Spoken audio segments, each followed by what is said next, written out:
Hey guys, I made it to Cape Scott. It was a 5.5-hour drive, which is pretty freaking long. And I'm gonna go for a long freaking hike. I'm really surprised how many cars there are here. I guess that means there's gonna be a lot of people around. But I'm really stoked anyways. Okay, here we go. Yes, I did pay my camping fee, but no bikes is discrimination. So the first part of this trail, what I'm on right now, is like wheelchair accessible, and then it turns left to go to San Joseph Bay, which I'm hoping to do in a couple days, and it turns right to go to Cape Scott. This is one of the cool things, is that little kids, families, or just don't carry your stuff. You can go that way. We're gonna go this way.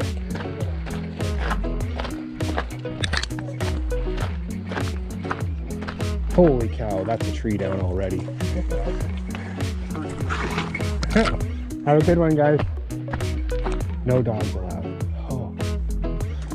Okay, wolf advice. Nice. Also looks like I'm going uphill. So trail's gonna get rougher now. That part was the wheelchair accessible part. Now it's gonna get a little muddy, a little gnarly. Whoa, this is super gnarly. So a lot of the first part of the trail is boardwalks like this, which are nice and you can go pretty quick on them, but they're super slippery. Oh my god, look how sunny it is. This is unbelievable. But there's also big mud holes, which are less fun. I haven't been here for a few years. I do remember this bridge though.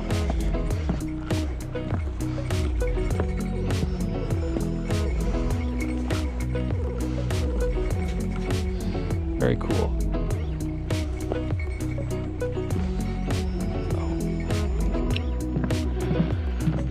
So we're about 3 kilometers on the trail. This is where you come to, oh my god, I almost fell again. First little campsite. It's kind of a weird place to stop, but maybe if you were to drive all the way up from Nanaimo in a day, and you want to hike in, maybe you'd hike here, camp, and then go and rest it away in the morning. I don't know.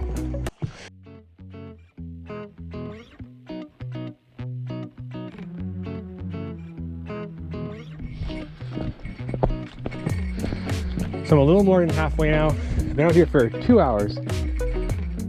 So this part, when you get out here, kind of reminds me of like alpine areas, like up in the mountains, which is funny because we're basically at sea level, but I think it's because the environment is so harsh out here with like big winter storms that it's really hard for trees to grow.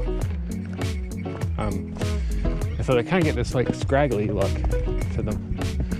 It's cool. The trail's very straight here, which I'm not 100% sure about all the history out here, but I know that there were settlements out here in like the early 1900s, Danish people in particular. Oh, this is muddy. I'm gonna go this way.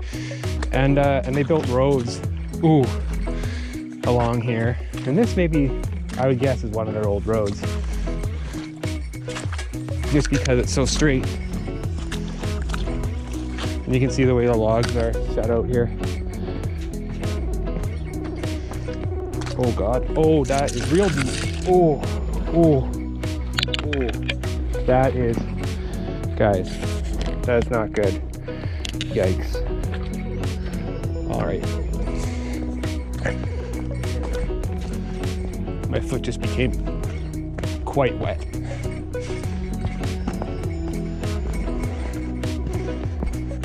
So this is Fisherman River. It's the biggest bridge on the trail. Very cool though.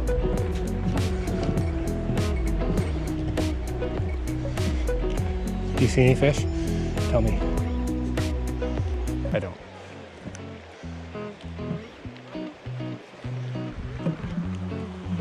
So nice out. It's unbelievable.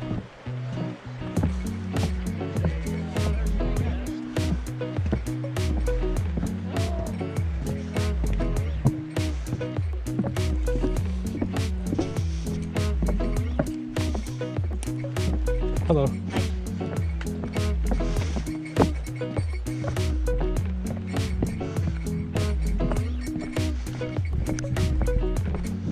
I'm actually blown away by how many people are here. I mean, it is a weekend in June, but it's also like this global pandemic going on you might have heard of. And I really thought there would be like hardly anyone.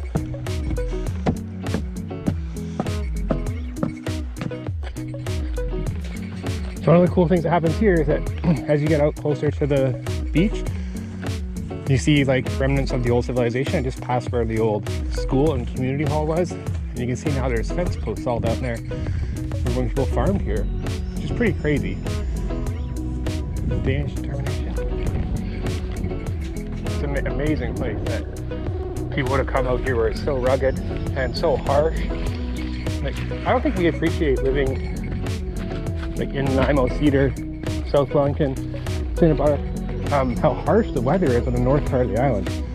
It's way colder, way wetter, way windier.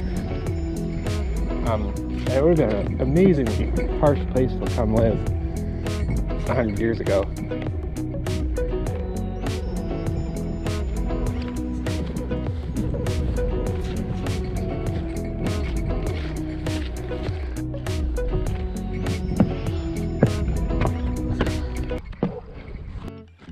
Guys, some of these trees are pretty big. That is a pretty big tree. Holy cow. One of the other cool things about hiking here is you hike for so long in this forest, and a lot of it is pretty like deep and dark. Not so much right here, but a lot of it is, especially with the weather usually up here. Usually it's pretty wet and not so sunny. And you hike and hike and hike for hours, and then eventually you come out of this beautiful beach, which is like a really spectacular way to kind of end you. Guys, I made it.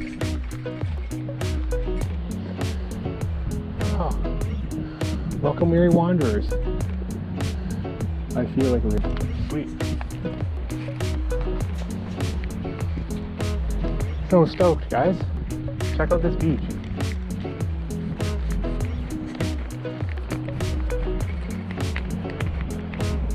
Look how unreal this is. Oh my god! Look at that!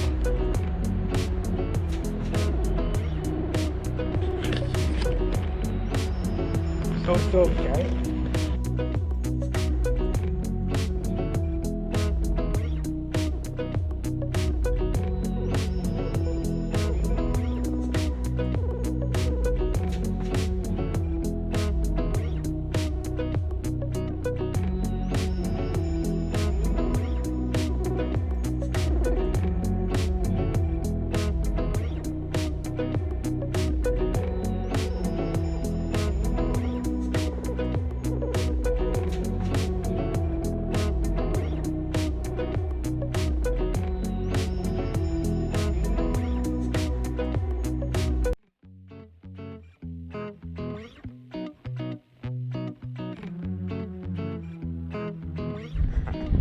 Guys, it is actually unbelievable how nice it is here right now. You like expect rain when you come here, and oh my god, it's so sweet. A little windy, but it's unreal.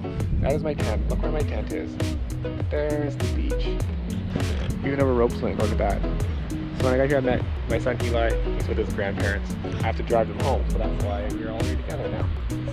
They got to ride up with someone else. Wow. Super stoked.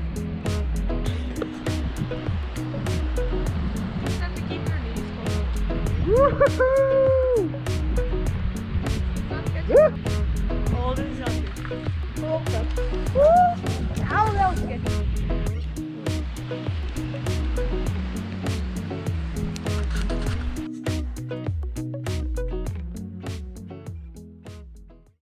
Hey guys, it's morning number 1 and it's still pretty nice out. Not complaining, like it's not even raining a little bit, but this is the craziest thing. I just saw a freaking wolf. That's right, a wolf. It came out of the forest over there and walked right towards us, and then it turned around and hightailed out of there. And like, I maybe could have gotten some footy for you guys of the wolf, but I would have missed the wolf if I'd gone like get the camera and gotten it. So No wolf shots.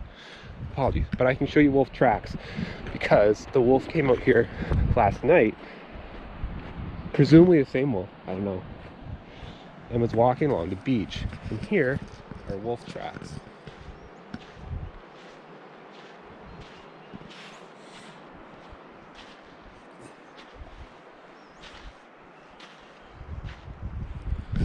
Pretty crazy. Wolves, very cool. Also a little terrifying, but very cool. So now Eli and I are going to go hike out to the actual cape, to the lighthouse. So we're not right at the northern tip of the island yet. So we have a 7-kilometer about hike out, and then obviously back to here.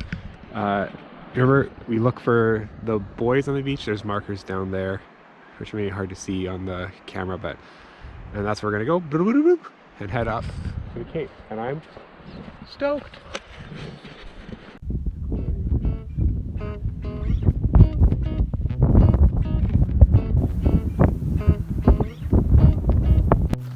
So a lot of this trail out to the cape, to the lighthouse from the beaches, this road was built by the Canadian military during the Second World War. And it's actually still like pretty walkable. It's way easier than to hike into Cape Scott. Well, to hike into Nels Bight. Way easier.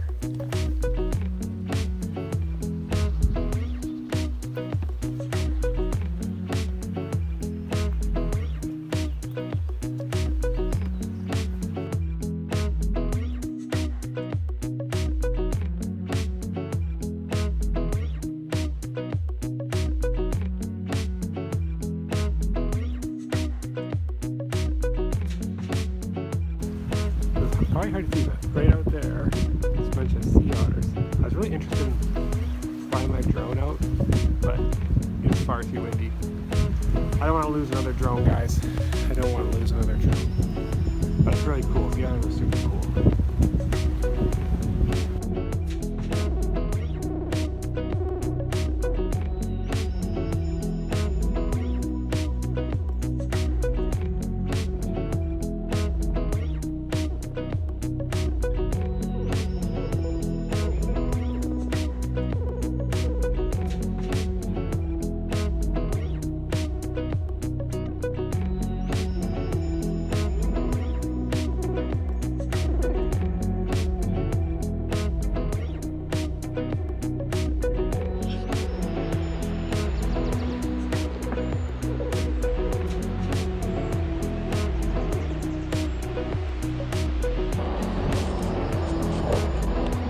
Hey guys, one of the things we learned about this year was how to store your food effectively and safely when you're camping, especially to keep it away from wild animals like bears and raccoons. But we're mostly worried about bears. Here at Cape Scott Provincial Park, the provincial government has provided us with a food cache to put your stuff in. So let's go check it out. It's right here, marked with the cones and the sign. And it's just this big aluminum box. It's just a safe place to put all your food, anything that smells like food, like toothpaste, pots, pans, stove, and all that stuff. And if you secure it, it will keep the bear out, unless the bear has thumbs and is really smart. Then it would, then we have a problem. But it's a great thing, and it's a lot easier than tying a rope up and hanging your food from a tree, right? So, great option and cool thing. And make sure if you come here or somewhere like this, make sure you use it. Bird flying across? Look to the left a little bit. Where is it from that black cloud that comes on to the side? To the right? To the left of that black cloud? There! Oh yeah, right there. Wow! It's a humpback. One of the things that's a bit of a downer about being in a cool place like this, though, is how much garbage there is, especially on the beach. And a lot of it has come from the fishing industry. There's buoys, nets, bait containers, old traps, all kinds of things like that. However, one of the things one of you guys asked for was how to make a hammock. And if you can find the right net, you can make a hammock. So to make your beach hammock, all you're gonna need is find a big piece of fishing net, about, you know, the size that would catch you if you were a fish. And then ways to tension the ends. So sometimes you can just tie the ends into trees. Other times you might want a piece of driftwood. and you're just going to tie those up into the tree, into hammock shape, and you'll have kind of a weird hammock. I bet it'll work.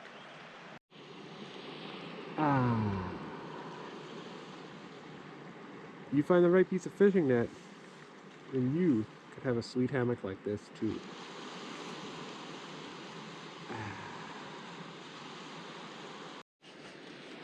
Hey guys, it's our last morning in camp, and it rained quite a lot last night. So we're just getting ready to pack up and head home. Before we do that, I want to say first, thank you to all of you. Thank you for playing along this weird semester, and thank you for your jokes, and thank you for your nice comments and everything. You guys have been awesome, and I really appreciate each and every one of you. And I really regret that we couldn't be in class together and be going on adventures together and be field tripping together. So I'm sorry, but I really appreciate all of you. So thank you to each and every one of you. And this is, I guess, the closest we get to a field trip. Speaking of that, I really hope that one day some of you will choose to like come here to this space specifically, but to all sorts of like cool outdoor spaces on our island and experience them and enjoy them. And I hope that if you do, and when you do, that some of the stuff that you've learned in this class from me are useful to you. Some of that information helps you out. So have a great summer. Thank you very much for all your time. Thank you for your hard work. And I really appreciate it. I hope you have a great summer. And to our graduates, I'll see you at grad, I guess, but congratulations. And have a great life of adventure. Thank you. Okay, last views.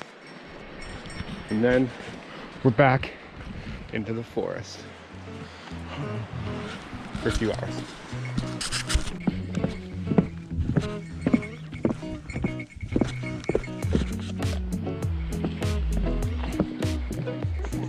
You can camp here at Fisherman River, and I've always heard of people catching fish. I know it's true.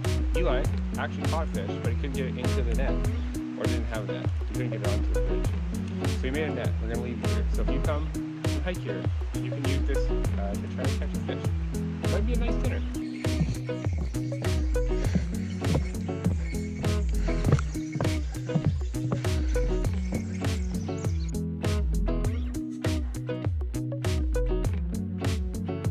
Where? Descending. Okay, let's see. You're not, oh, you said you're going to go straight through. That's, now there you go. I'm going to do the sensible thing. Go around. Now, I know you guys are thinking, why would I come do this? It's gross. It is gross.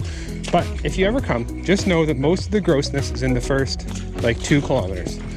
After that, it's not as gross or as hard. And that the beach is really cool, and it's just like an amazing place to go. So I hope you'll go. I hope you'll go.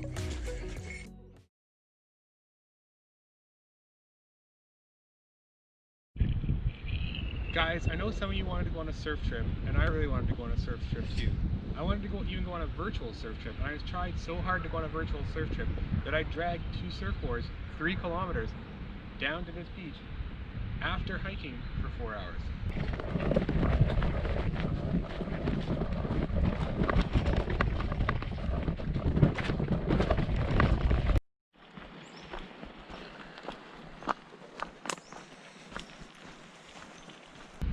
But there's no waves.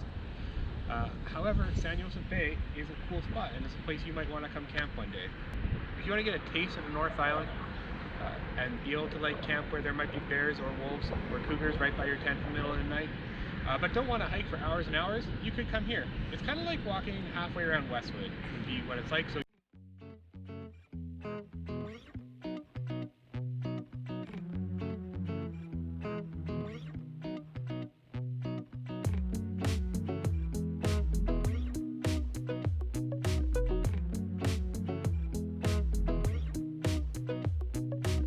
but you still have to bring your tent, sleep bag, and all that stuff.